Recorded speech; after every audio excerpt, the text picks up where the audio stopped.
Haïdar Yachi, la communauté internationale n'est pas à la hauteur de ce qui se passe à Gaza. Gaza, c'est une véritable catastrophe humanitaire finalement.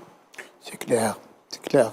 Nos cœurs battent pour Gaza du matin au soir et du soir au matin. Et puis, il n'y a pas de mot assez fort pour qualifier ce que vit le peuple palestinien à Gaza.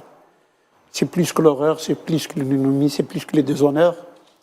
Et bien sûr, on est en droit de s'interroger sur cette situation qui, dans un mois sacré comme le mois de Ramadan, c'est le mois du partage, c'est le mois du don. Il y a des enfants qui meurent de faim. Est-ce qu'on sait ce que c'est un enfant qui agonise parce qu'il a faim? Je crois qu'il y a des scientifiques en Occident qui savent comment cela se passe. Est-ce qu'on sait comment une famille peut mourir parce qu'ils vont chercher un colis qui est parachuté? Et comme par hasard, voilà ce qu'on trouve pour nourrir le peuple de Gaza, on lui parachute. Ça ne s'est même pas fait dans d'autres conflits. Et aujourd'hui, dans un silence assourdissant de la communauté internationale, un peuple est pilonné, H24, par une armée qu'on glorifie par ailleurs. Et alors, où sont ces donneurs de leçons qui, à longueur d'antenne, nous rappellent ce qu'est la morale, ce qu'est le droit international, ce que sont les droits de l'homme? Où est le CICR qui a la charge de pouvoir intervenir dans de tels conflits, même si son action peut-être est signalée, mais elle est largement insuffisante dans un conflit comme celui-là?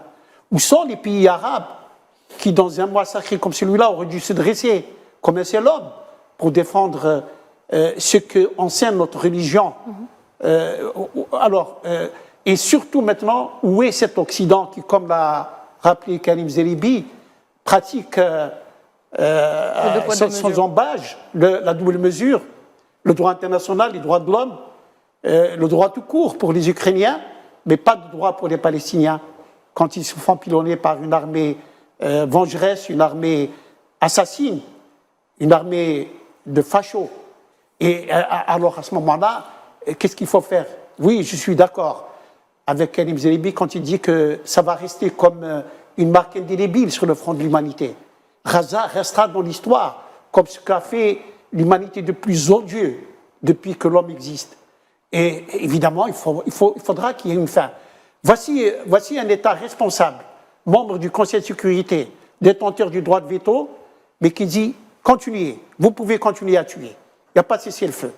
C'est tout simplement un État qui appuie sur la gâchette.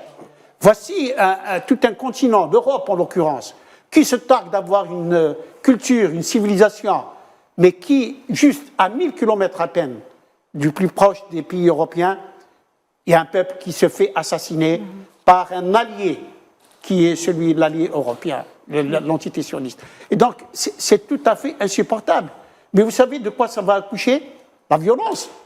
Cette injustice, ce crime, va accoucher d'une violence qui va former des résistants. Et évidemment, le monde ne connaîtra pas la paix tant que justice n'est pas faite, n'est pas rendue au peuple palestinien. Très bien, monsieur. Alors qu'il suffit tout simplement d'appliquer le droit international. Ce même droit international que ce sont les Occidentaux qui l'ont codé au lendemain de la Deuxième Guerre mondiale, qu'ils appliquent leur propre droit international.